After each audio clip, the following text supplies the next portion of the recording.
All right. Hey, everyone. Welcome back to Vuln Vibes. Back for another deep dive. Yeah. And today, we're going to be looking at specifically the WP Safe block. So all of our OSCP certified listeners out there, Right?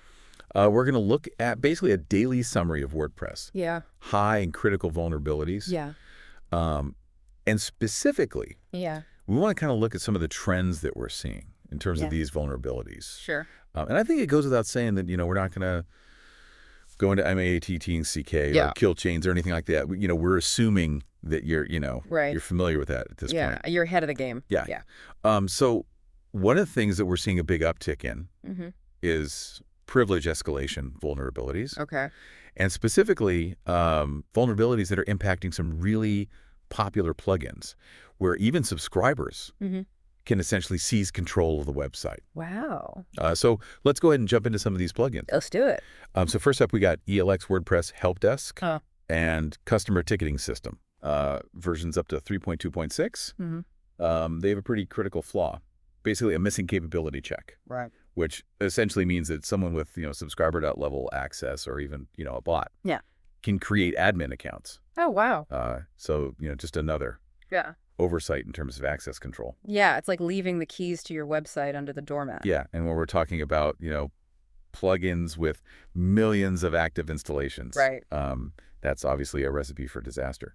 Next up, we got Jupyter X Core, Okay. versions up to 4.8.7. They have a local file inclusion to remote code execution vulnerability.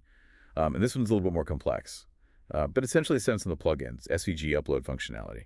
Mm-hmm. So, attackers can essentially upload a specially crafted SVG file, Mm-hmm. inject some malicious code, and when that file is included in a post, bam, they got remote code execution. It's a good example of how a seemingly harmless feature can be an attack vector if developers aren't super diligent Mhm. about input validation and sanitization. It's a reminder that every single input point Mm-hmm. on your website needs to be scrutinized. Absolutely.